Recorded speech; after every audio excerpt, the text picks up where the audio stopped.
Hello friends, this is Purushottam here. आज हम लोग फिर एक नया लेक्चर देखेंगे। और लास्ट टाइम मैंने आप लोगों को single phase full wave converter बताया था विद आर लोड के रेस्पेक्ट में। आर एल लोड सिमिलर है, जस्ट वेव फॉर्म में थोड़ा सा डिफरेंस आएगा और मैं उसको आप लोगों को लाइव क्लास में बता दूंगा। ठीक है, आज नया टॉपिक देखते हैं, साइक्लो कन्वर्टर। ठीक है, पहले देखते हैं साइक्लो कन्वर्टर होता क्या है और उसके बाद इसका देखेंगे कि क्या क्या इम्प्लीमेंटेशन है, इसका वर्किंग कैसे होता है और ये कितने टाइप्स का होता है। ठीक है, तो चलो स्टार्ट करते हैं टॉपिक को। सबसे पहले देखो साइक्लो कन्वर्टर होता क्या है। मैं एक बार साइक्लो कन्वर्टर टॉपिक का नेम यहाँ पे लिख देता हूँ।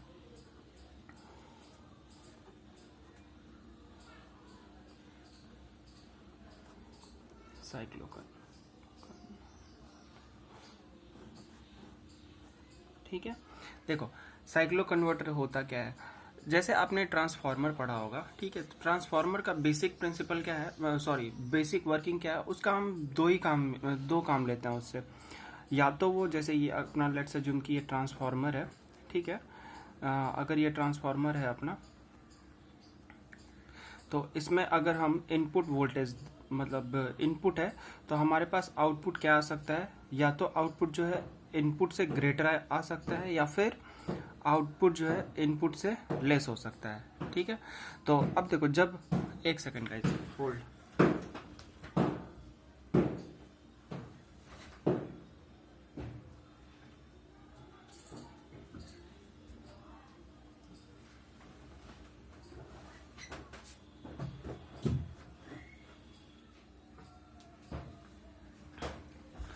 तो ट्रांसफार्मर ये क्या कर सकता है, आउटपुट इनपुट वोल्टेज है या उसको इंक्रीज कर सकता है या फिर उसको डिक्रीज कर सकता है। इस केस में हम इसको क्या बोलते हैं, स्टेप अप ट्रांसफार्मर।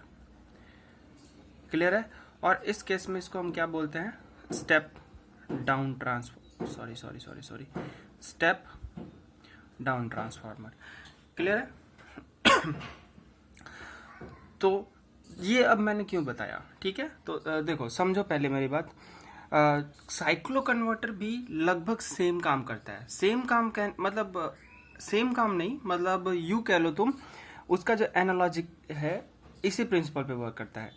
अगर साइक्लो कन्वर्टर की बात करूं मैं, तो साइक्लो कन्वर्टर करता क्या है, अगर ये साइक्लो कन्वर्टर है, ठीक, तो ये क्या करेगा, जो भी इनपुट फ्रीक्वेंसी है और जो हमारे पास आउटपुट फ्रीक्वेंसी है, या तो वो आउटपुट फ्रीक्वेंसी को इंक्रीज कर देगा या आउटपुट फ्रीक्वेंसी को डिक्रीज कर देगा। ठीक है, जब ये फ्रीक्वेंसी को इंक्रीज करेगा तो हम इसको बोलेंगे स्टेप अप साइक्लो कन्वर्टर।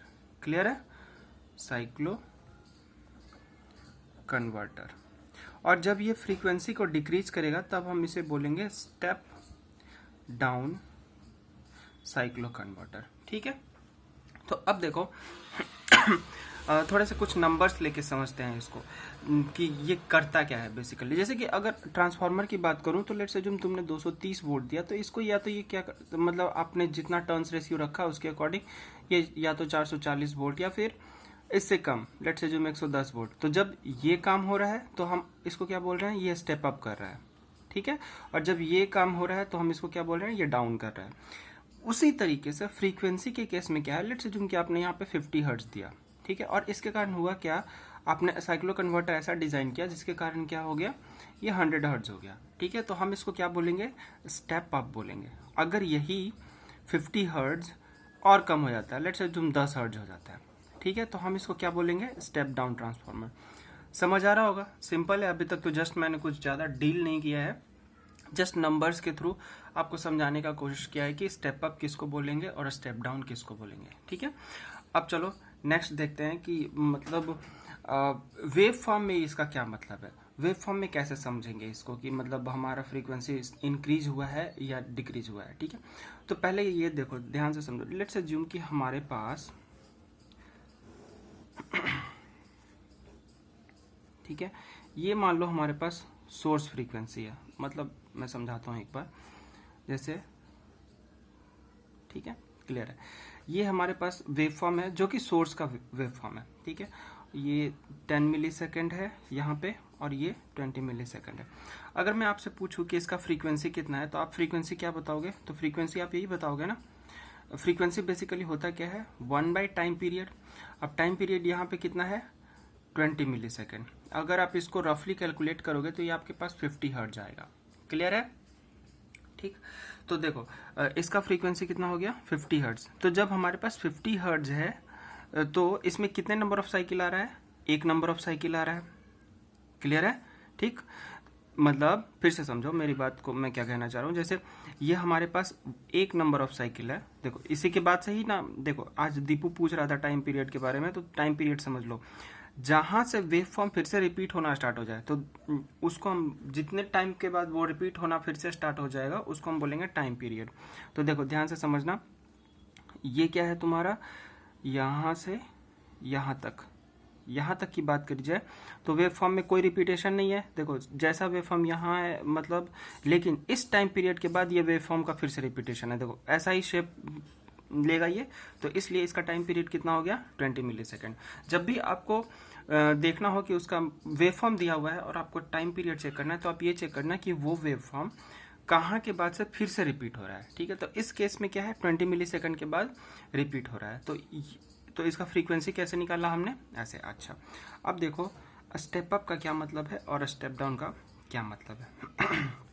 ठीक है, तो अगर ये 10 मिली सेकेंड है तो मैं इसको बोल सकता हूँ ये 5 मिली सेकेंड होगा, ये यहाँ पे 15 मिली सेकेंड होगा। ठीक है, मतलब जैसे ये 5 का पीरियड है, ये 5, तो 5 + 5 10, 10 + 5 15, 15 + 5 20। क्लियर है? अब देखो आगे देखते हैं, यहाँ पे दूसरा एक वेव फॉर्म और है हमारे पास।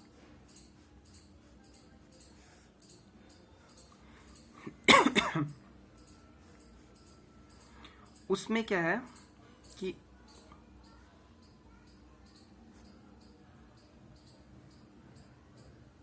ये मैग्नीट्यूड सेम है, आप ऐसा मत समझ लेना कि ये मैग्नीट्यूड इंक्रीज हो गया। कहने का मतलब इसका अगर ईएम है मैक्सिमम, तो इसका भी क्या है, मैक्सिमम ईएम है। मेरे पास स्पेस का कंस्ट्रेंट है जिस कारण से ये मैंने छोटा बनाया है। अगर मैं आपसे अब पूछूं कि इस वेव फॉर्म का फ्रीक्वेंसी कितना है, इस वेव का मतलब सोर्स का फ्रीक्वेंसी हमारे पास कितना था, 50 हर्ट्ज। ठीक है, अब यहाँ पे देखो इसका वेव फॉर्म, इस वेव फॉर्म का अगर मैं आपसे पूछूं कि इसका फ्रीक्वेंसी कितना होगा, तो यहाँ पे तो ये 10 हर्ट्ज है, ये 15 हर्ट्ज है और ये 20 हर्ट्ज है, और यहाँ पे कितना है, 5 हर्ट्ज है। इसका टाइम पीरियड क्या है, आपका टाइम पीरियड कितना है, 10 हर्ट्ज। ठीक है, एक बार इसका निकालने का कोशिश करते हैं कि फ्रीक्वेंसी क्या होगा। तो फ्रीक्वेंसी यहाँ पे आउटपुट क्या होगा, 1/t, विच मीन्स कि 1 ये 5 मिली सेकेंड है, सॉरी इसके लिए। ठीक है, 1/10 मिली सेकेंड। ठीक है, अगर आप इसको कैलकुलेट करोगे तो कैसे कैलकुलेट करो, 10 मिली सेकेंड है, 10 मिली सेकेंड ऊपर मतलब 10⁻³ ऊपर जाएगा तो 1000 हो जाएगा, और ये फ्रीक्वेंसी कितना आ गया आपका, 100 हर्ट्ज। ठीक है, तो देख रहे हो आपका फ्रीक्वेंसी क्या हो गया, यहाँ पे कितना था, 50 हर्ट्ज था, लेकिन यहाँ पे कितना हो गया, 100 हर्ट्ज हो गया।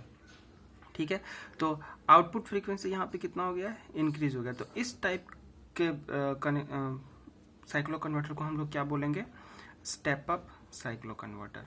ठीक है, समझ आया होगा कि साइक्लो कन्वर्टर मतलब होता क्या है, काम कैसे करता है वो छोड़ो। ठीक है, ये तो समझ आ गया ना कि साइक्लो कन्वर्टर इसका बेसिक एप्लीकेशन क्या है। इसका बस यही अभी एप्लीकेशन है कि ये फ्रीक्वेंसी को इंक्रीज करता है। चलो ये तो मैंने बताया आप लोगों को स्टेप अप का केस। ठीक है, अब स्टेप डाउन का केस भी देख लेते हैं। स्टेप डाउन में क्या होगा, मैं अलग ही पेज ही लेता हूँ एक।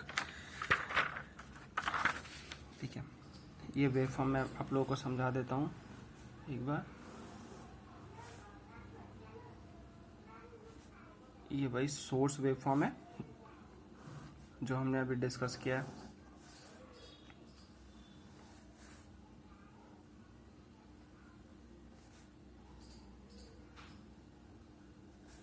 यहाँ पे कितना था, ये 20 मिली सेकेंड है, ये कितना है 20 मिली सेकेंड है, और ये कितना है 40 मिली सेकेंड है।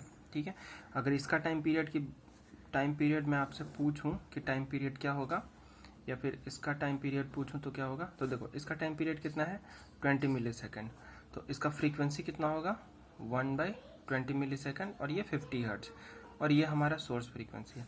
लेकिन अब इसका निकालते हैं, आउटपुट फ्रीक्वेंसी आपका क्या हो जाएगा, 1 देखो टाइम पीरियड कितना है 40 मिली सेकेंड, यानी कि 1/40 मिली सेकेंड। ठीक, अब देखो इसको हम ऐसे लिख सकते हैं 1/20 इंटू 20, ठीक है। और इसका मुझे पता है कितना है 50 हर्ट्ज है, ठीक है। और 50 हर्ट्ज को फिर मैं 2 से डिवाइड करूंगा तो कितना आ जाएगा 25 हर्ट्ज। तो यहाँ पे देख रहे हो आप आउटपुट फ्रीक्वेंसी जो है लेस है किससे, एफएस से। तो ये जो कन्वर्टर हो गया आपका क्या हो गया, step down cyclo converter. Clear है? ये तो हुआ सारा बेसिक्स की, मतलब कैसे स्टेप अप कन्वर्टर क्या होता है, स्टेप डाउन साइक्लो कन्वर्टर क्या होता है, ये चीज़, ठीक है। अब देखते हैं ये कर ठीक है। तो अब देखते हैं कि साइक्लो कन्वर्टर करता क्या है।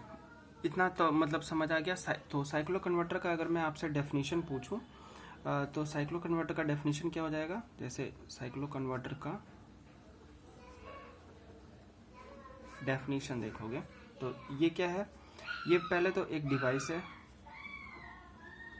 A device which converts input power. ये पावर को ही कन्वर्ट कर, पावर मतलब एक इनपुट पावर, मतलब जैसे अब हाँ, पूरे कन्वर्जन के प्रोसेस में ऐसा कभी नहीं होगा कि पावर का जो लेवल है वो चेंज हो जाएगा, बस हमारा जो चेंज होगा वो फ्रीक्वेंसी लेवल चेंज होगा। ट्रांसफार्मर में भी तो यही होता है ना कि पावर जो होता है, इनपुट पावर और आउटपुट पावर आपका सेम होता है। इसमें भी यही केस है, इनपुट पावर और आउटपुट पावर सेम होगा, ठीक है, लेकिन चेंज क्या हो जाएगा, आपका फ्रीक्वेंसी चेंज हो जाएगा, ठीक है।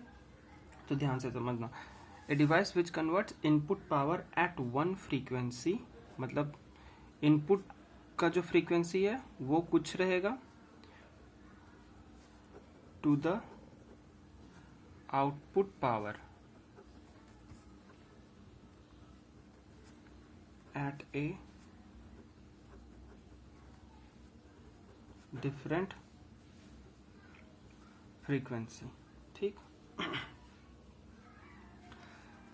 with one stage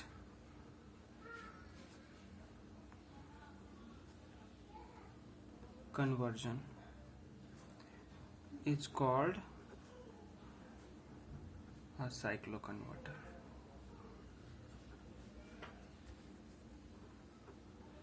ठीक है, इसमें देखो सब कुछ अभी मैंने समझा दिया कि ये एक डिवाइस है, कन्वर्ट करता है क्या, इनपुट पावर एक फ्रीक्वेंसी को डिफरेंट फ्रीक्वेंसी पे।